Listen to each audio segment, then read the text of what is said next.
Hello students, in EVS Unit 3 where the topic is food habitats and food chain. Okay, so to get the energy to speak, write, okay, to play, jump, to cook and talk, even for speaking, we need energy. And from where do we get energy? Yes, by the food we eat.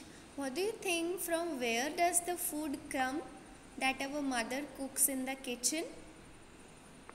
Yes, the food, some of the food comes from the producers. Producers are the living beings who prepare their own food. Okay, we all are dependent on somebody else for our food. Okay, so the producers are plants who make their own food using the process of photosynthesis. They use sunlight, chlorophyll and gases to prepare their own food, and the leaves are their kitchen. So they prepare their own food and they feed themselves. But we as a human beings and many more animals are dependent on plants to get either the stem or root or leaves or fruits or flowers. So all the parts of the plant, not of every plant, but different parts of different plants are eatable. Okay, let's have an example of carrot. So carrot is the root of a plant. If we say spinach, spinach is the leaves of the plant. And if we say mango, mangoes are the fruits of mango plants, and so on. Okay, but you might have heard about some animals like lion, tiger, crocodile. Okay, so these are the animals who doesn't eat the food they get from the plants, but they eat another small animals. So what kind of food a living being eats? They are characterized, or they are categorized accordingly. So the first category is herbivores.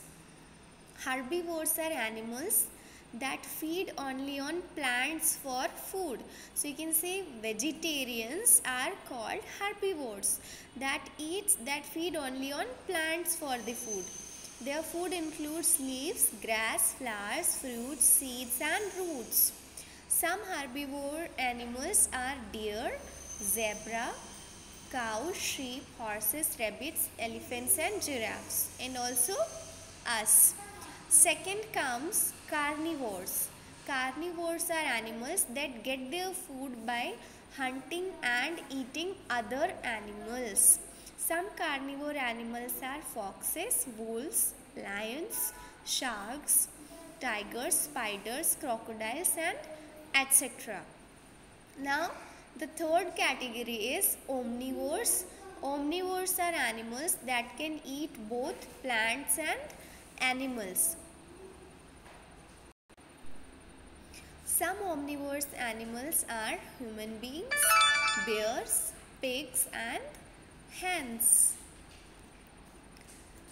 Now here see scavengers. Scavengers are organisms that feed on dead animals and plant materials available in their habitat. So here you see scavengers are the animals that eat the dead animals, the decayed animals, okay, the body of the dead animals. Fine. Some examples are crows, ants, cockroaches and jackals. Okay. Now the last one is decomposers. You can see here some animals: earthworms, snail and beetle. So these are some animals. These are small organisms that eat dead and decaying waste material and help to break it down into simpler forms so that it can be used by producers to make food. Okay. Now let's see what is a food chain. So, a food chain represents a feeding relationship between the different living beings in a particular habitat. It shows us who eats whom. So, food chain is like, you can say, it's a circle, okay, that completes itself, okay, to maintain uh, to maintain the cleanliness of the environment. Let us take an example of a simple food chain where a rabbit feeds on a grass and a fox feeds on the rabbit.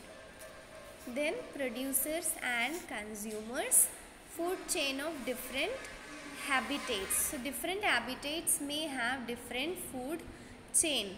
Let's see a food chain here. In the oceans, seaweed is eaten by small fish and small fish is eaten by large fish.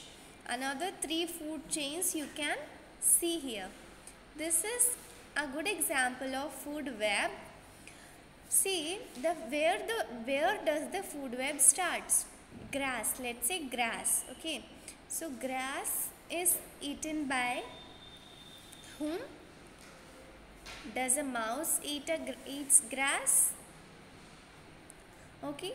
So let's say grasshopper also eats grass and mouse also eats grass. Then mouse is eaten by snake. Snake is eaten by vulture. Okay, and lizard is also eaten by vulture. Rabbit is also eaten by vulture and it can also eat lizard. Now here these are some decomposers. These are the decomposers. Importance of decomposers. Here you can see scavengers, tertiary consumer, secondary consumer and primary consumer.